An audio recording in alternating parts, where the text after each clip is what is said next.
It happens. Sir ఒక question అడుగుతా, I don't want to trouble you. చెప్పండి. ఈ కాపీ గురించి ఇవన్నీ మాట్లాడతారు కదా, ఐ హావ్ 2 ఒపీనియన్స్ అబౌట్.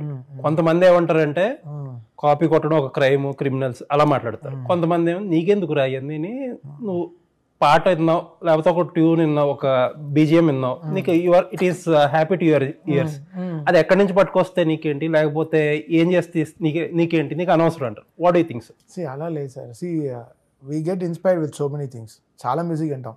అంటే మనకైనా ఫ్యూచరిస్టిక్గా ఎవడో కంపోజ్ చేస్తుంటాడు వరల్డ్లో. So we try to achieve so many things.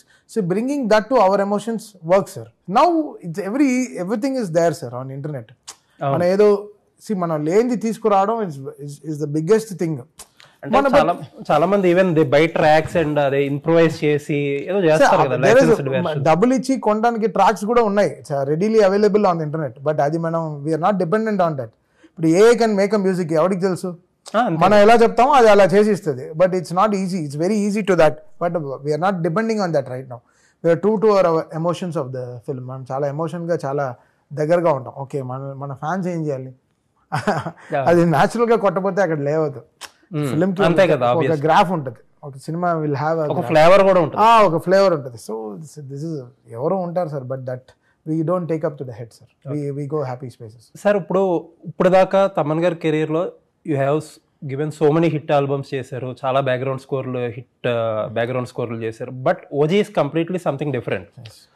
ఒక కథ మీ దగ్గరకు వచ్చి చెప్పినప్పుడు there should be a common ground కదా, ఒక డైరెక్టర్కి, మ్యూజిక్ డైరెక్టర్కి ఈ కథ ఇది ఎక్స్పెక్ట్ చేస్తుంది, ఇది ఇద్దాం అని ఉంటుంది కదా. అది ఆ అరైవ్ అవడానికి ఎంత టైం పట్టింది అసలు? What did you think? అంత పెద్ద టైం పట్టలేదు, బికాస్ సుజిత్ నాకు సాహో మొత్తం తెలుసు, the way he crafted that film. I know how Sujeeth works. So I know his physics behind and all we needed was proper wave length.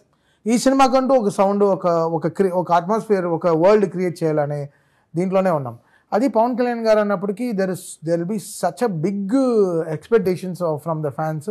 And OG was completely owned by people. It's completely people's film. వాళ్ళందరూ చెప్పాను కదా మీకు, వాళ్ళందరూ they own that film. So me and Sujeeth were thinking about 1 year back, మనం 2 years back అంగ్రేజీటా చేసాము, సరిపోదన్నా, we have to do some more tracks, we need to do one more track నాన్న అంటే, then we did with fire storm అయిపోయిన తర్వాత, మళ్ళీ అయిపోయిన తర్వాత సుజిత్ ఇంకో 2 months తర్వాత, అన్న ఫైర్ స్టామ్ ఇస్ అమేజింగ్ అన్న, but we need 1 more track. Again we did Guns N' Roses. So the film was asking so much, the film was hungry so much, అంటే బికాస్ లైక్ సినిమా చూస్తుంటే ఈరోజు all those 3 tracks set ఒక trend set చేసేసింది. అది release చేసినప్పుడు hit అయిపోవడం వల్ల, so this music is completely new for Tollywood. The whole music what we produce for OG, we have been waiting for this outing brother. In fact నాకేమనిపించింది అంటే, చాలా scenes లో పవన్ కళ్యాణ్ గారు హీస్ జస్ట్ వాకింగ్ అంతే, ఆయన ఏం చేయరు, చాలా కదా సీరియస్ లుక్ ఇస్తారు, నడుస్తారు. గబ్బర్ సింగ్ లో పోలీస్ స్టేషన్ కి ఆయన కట్అవుట్ వస్తుంది. అవును, ఆయన కట్అవుట్ హరిశంకర్ అనే మనిషి పోలీస్ స్టేషన్ కి కట్అవుట్ తీసుకొస్తారు. చూడండి మన హై, the way we celebrate our heroes. So అది కాదు ఇక్కడ. బట్ ఇక్కడ ఆయన ఏ విషయంలో నడుస్తూ వస్తున్నాడు, కోపం ఏంటి, ఎమోషన్ ఏంటి, everything has to follow in place. But